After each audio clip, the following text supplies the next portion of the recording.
Hi miyam ngasi Boroi Achar tawsiko ada Boroi Achar tawdingida fasana makok hiktok piraga aduga khisikitang sagai piraga iseti chanjare aduga 2-3 घंटा tinguru matuna husi lokhatchare miyam fasana samthokna husi fasana popthi e masase aduga Boroi Achar tawdingina tingbana heno best toy habadi poptho banya khothongma nungai doni husi khang thangale ko miyam khang thaw hap chanjare adu husi thaw saba ngai ase adu miyam video se skip to donam te yang bio Boroi Achar to bagi recipe se yam lai bani aduga house to how bane ba aduga miyam thaw sare ko thaw sara ka ko bite gi test pata hai gadra kaino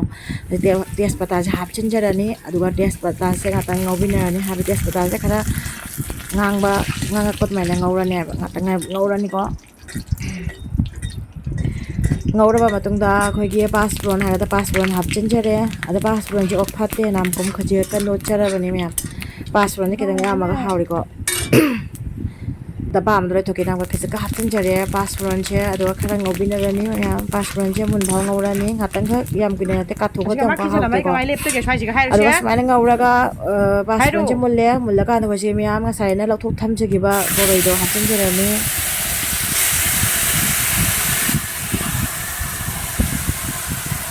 amukta boroi se loin ha chanjare ko miyam aduga khoye boroi se khara di silli sin bana cha bangam de asuna achar tawraga chara di hawre ado miya hapa matunda fazana mix tawraga shamana thambiro nga khak ado kupta bida fazana tawra mix tawraga otka daba hak ga mare warang do mix oina bai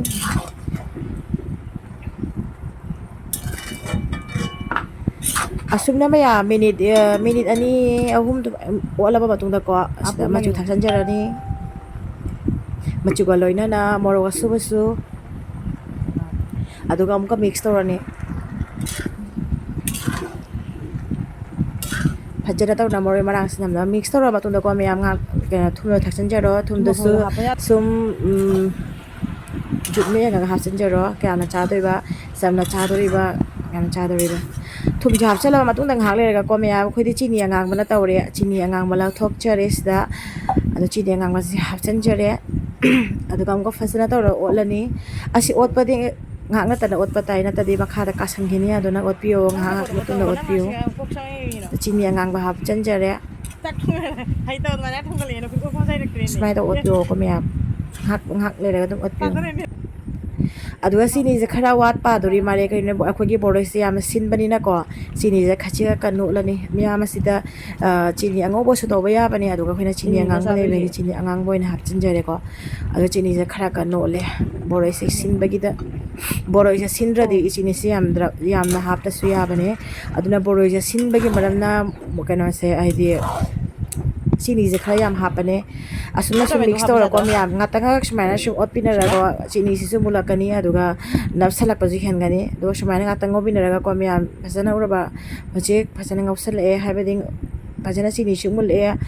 ngak minute ani hum ngawbina raga ko miyam sida mulle huji jira thakchan jare aduga jira su ngak ngawbina rani adu pagui kui ba thongta su ya bani ko miyam boroi de kyam ke thogani aduga huji loisan jare miyam loire khai dish se lore ngasi gi dish aga da chara ga da Boroi Achar the loire miyam thagda dro mi huji jira hapna loire miyam kana san law khoi da adu miyam hawadra hairu mi si bise do ne thok chare han boy na ina cha na ba ina phasana ta nas lau thok chara bane ko miyam cha da basu kuire sa si miyam kana favorite no ta habira comment box ta